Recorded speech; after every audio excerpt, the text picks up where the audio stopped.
In 2001, Hideo Kojima was working on one of the most anticipated games on the PlayStation 2. This is not that game. This is Zone of the Enders, Kojima's other PS2 series. A high-octane mech game with a melodramatic story that also happens to be remembered as the game people bought for the Metal Gear Solid 2 demo that came with it. However, after sitting down and finally playing the game, it turns out that there's something here worth talking about after all. So, is this a game to surpass Metal Gear? Let's find out.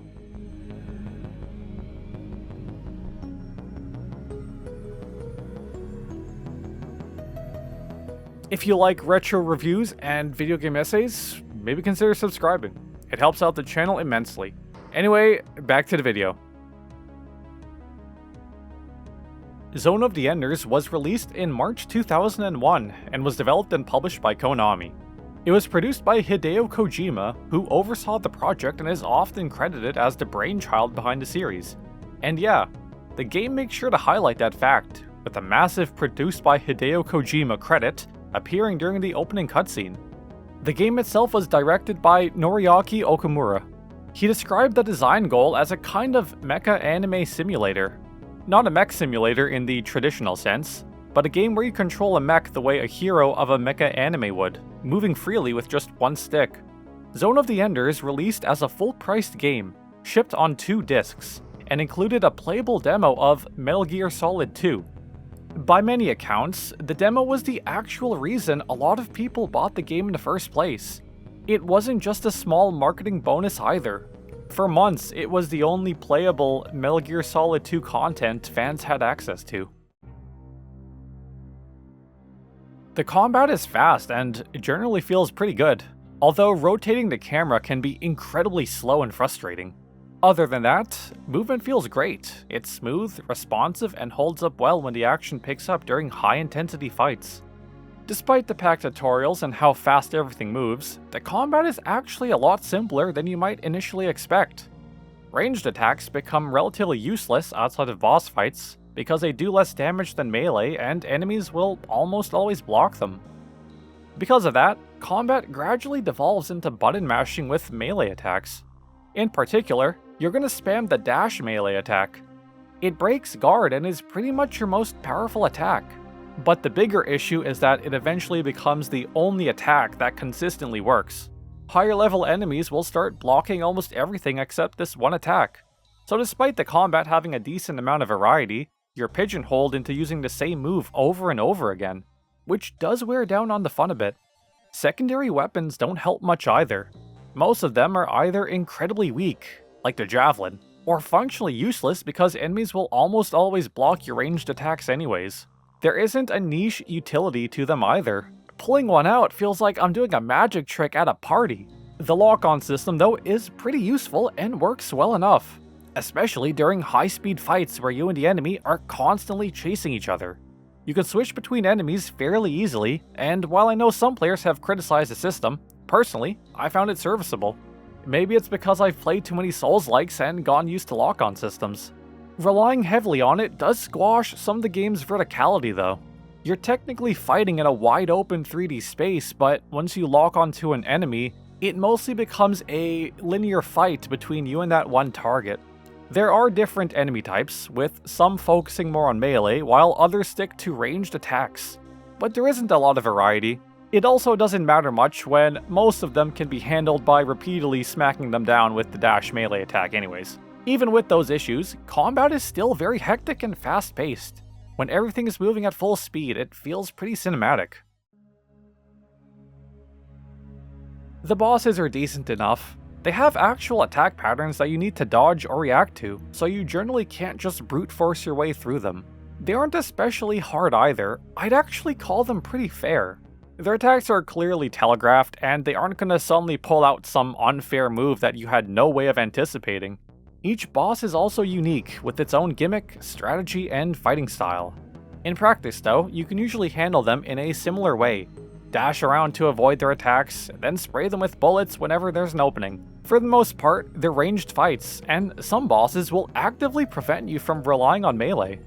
The fights are usually high speed and hectic, with explosions and bullets flying everywhere while you dash and weave through everything. They're fun, and during those moments, you really do feel like an ace pilot. Zone of the Enders is mission-based. You fly into different zones where groups of enemies patrol along set paths and have specific drops. Usually, these drops are secondary weapon ammo, healing items, or passwords to open containers. Generally speaking though, I think the overarching structure is actually pretty bad.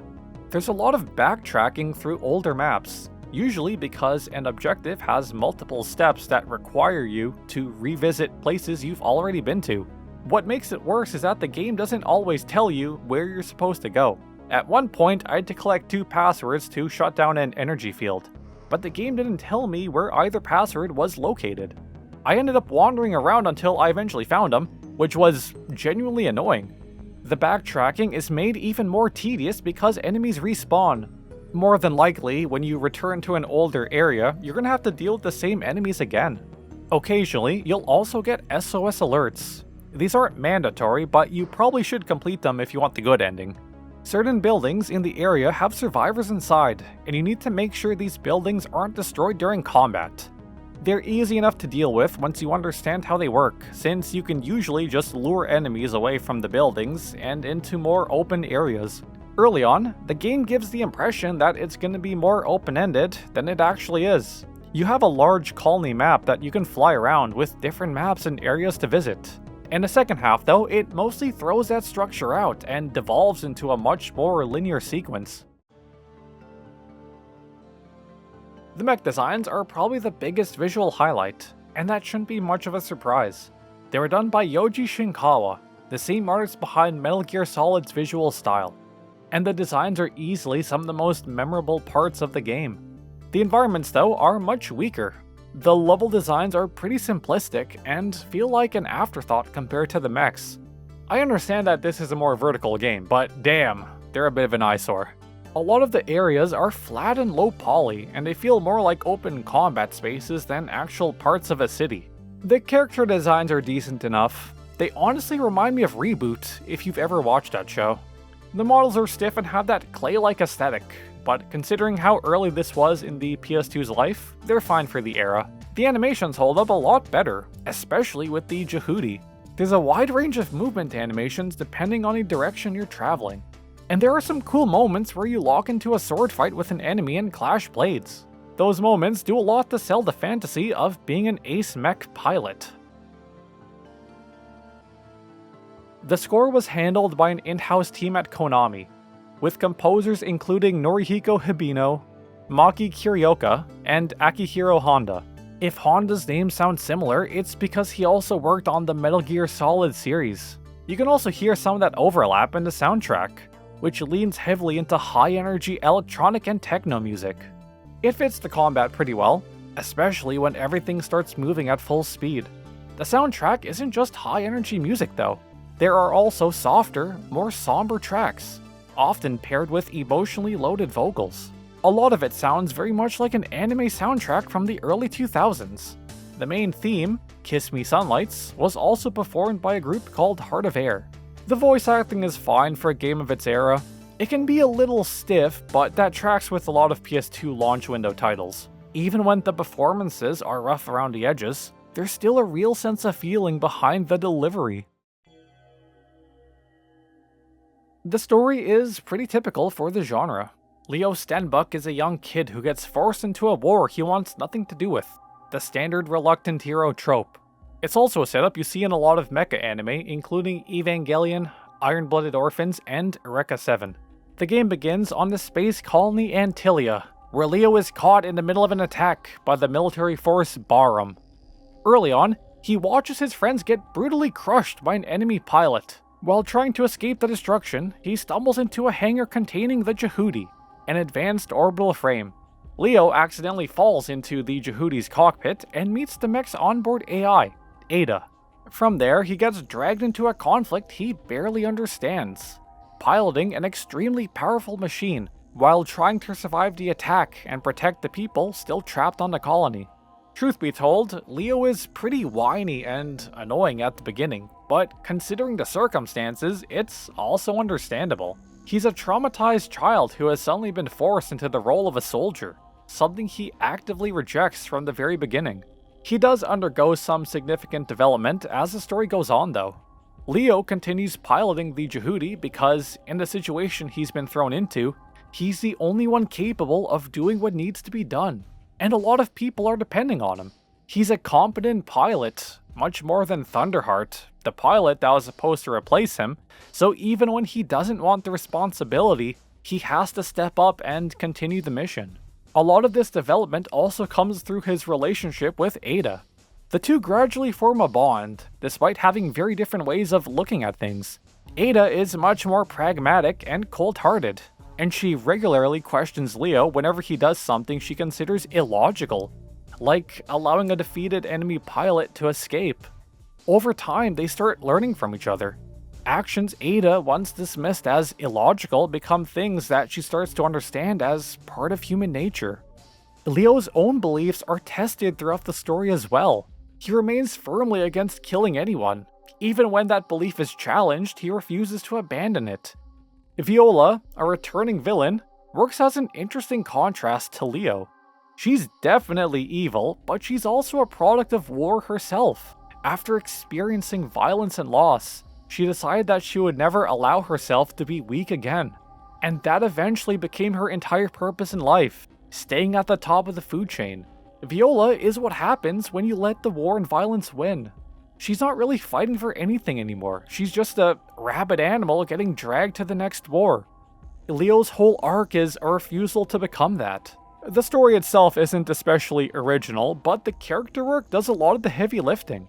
Leo's whole arc isn't just a scared kid who becomes a soldier, it's specifically about holding on to a belief that everyone around him thinks is naive, and never letting go of it. Ada is the clearest proof that belief means something. She starts the game questioning Leo's choices, and then eventually starts seeing them as something fundamentally human. Viola is the darker version of that same equation. Proof of what happens when someone doesn't hold on to anything at all, and just lets the war take over. It's a familiar setup, but the character work gives it some real weight. If you don't want any spoilers, then you can skip to the following timestamp.